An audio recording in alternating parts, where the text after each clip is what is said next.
Hello అండి, welcome back to my channel stay with Bindu. ఈరోజు మనం వాటర్ మెలన్తో ఐస్ క్రీమ్ ఎలా ప్రిపేర్ చేసుకుందామో తెలుసుకుందామండి. చాలా ఈజీగా ఈ సమ్మర్ సీజన్లో స్పెషల్గా మనం ప్రిపేర్ చేసుకుందాము. అంతకన్నా ముందు నా ఛానల్ని లైక్ చేసుకొని షేర్ చేయండి, సబ్స్క్రైబ్ చేయండి. ఈ వాటర్ మెలన్ సీజనల్ ఫ్రూట్ కాబట్టి అండి, దీంతో ఈరోజు మనం వాటర్ మెలన్తో ఐస్ క్రీమ్ ఎలా ప్రిపేర్ చేసుకోవాలో తెలుసుకుందామండి. చాలా సింపుల్గా ఇంట్లో ఉన్న వాటితోనే మనం ఈజీగా ప్రిపేర్ చేసుకోవచ్చు. నేను ఇక్కడ 4 kgs వరకు ఉన్న వాటర్ మెలన్ తీసుకున్నానండి. దాంట్లో 1/4 పార్ట్ని నేను ఇక్కడ మిక్సీ పట్టుకుంటున్నాను. దీంట్లోనే నేను ఫ్రెష్ క్రీమ్ యాడ్ చేసుకుంటున్నాను. మీ దగ్గర ఫ్రెష్ క్రీమ్ ఉంటే అది యాడ్ చేసుకోండి, లేదా కండెన్సర్ మిల్క్ అయినా యాడ్ చేసుకోవచ్చు.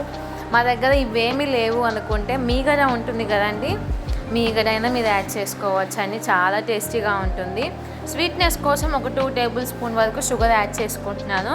అది ఆప్షనల్ అండి. మీ వాటర్ మెలన్ అనేది స్వీట్ ఉంటే సరిపోతుంది. ఒకవేళ కొంచెం స్వీట్ లేకపోతే మీరు స్వీట్నెస్ యాడ్ చేసుకోవచ్చు. మనం మిక్సీ పట్టుకున్న తర్వాత అండి ఇట్లాగా స్ట్రైనర్ యూజ్ చేసేసి మనం షీట్స్తో పాటు మిక్సీ పట్టాం కాబట్టి ఆ షీట్స్ అనేది సపరేట్ చేసేసుకుందామండి.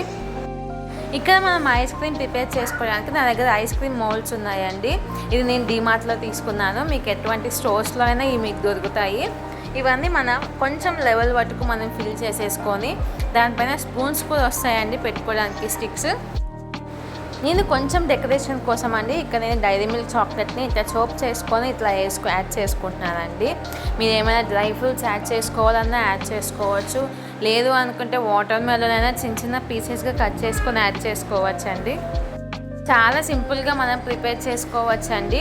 కాకపోతే మనం ఇది ప్రిపేర్ చేసుకున్నాక మ్యాక్సిమం 7 to 8 hours దాకా మనం డీప్ ఫ్రిడ్జ్లోనే ఉంచుకోవాలి దీన్ని. అప్పుడైతేనే మనకి ఐస్ అనేది బాగా ఫామ్ అవుతుంది కదా అండి.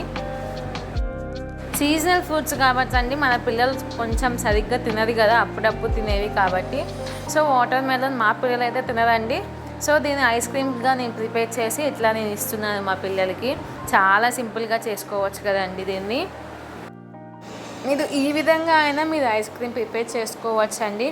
మీ దగ్గర ఒకవేళ ఐస్ క్రీమ్ మౌల్డ్స్ లేకపోతే మనకి ఈ పుచ్చకాయదే మనం మొత్తం తీసేసిన తర్వాత ఈ షెల్ ఉంటుంది కదా, దాంట్లో మనం ఇందాక జ్యూస్ చేసుకున్న వాటిని కూడా యాడ్ చేసుకొని మీకు ఏమైనా డ్రై ఫ్రూట్స్ కావాలంటే యాడ్ చేసుకోండి. ఇక్కడ నేను కిస్మిస్ యాడ్ చేసుకుంటున్నాను.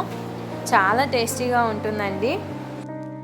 ఈ ఐస్ క్రీమ్ అనేది నేను ఒక 7 hours 10 hours దాకా నేను పెట్టానండి. నేను ఇక్కడ 10 hours దాకా ఉంచుకున్నాను డీఫ్రిజిరేటర్లో.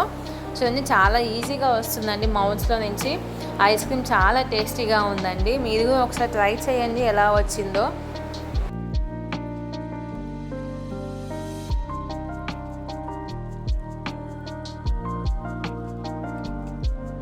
ఇందాకంటే ఇంకో వేళ మనం వాటర్ మెలన్ షెల్లో కూడా మనం వాటర్ మెలన్ జ్యూస్ అనేది యాడ్ చేసుకున్నాం కదా ఐస్ క్రీమ్ కోసం. అది నేను కట్ చేసుకోకుండా లోపల ఇట్లా ఐస్ క్రీమ్ తీస్తున్నట్టు ఇట్లా తీసి ఒక గిన్నెలో సర్వ్ చేసుకొని తినచ్చండి. చాలా టేస్టీగా ఉంటుంది. సో మీరు కూడా ఎలా వచ్చిందో ట్రై చేసి కామెంట్స్లో చెప్పండి. Thanks for watching. Please like, share and subscribe. Have a nice day. Stay safe. Bye bye.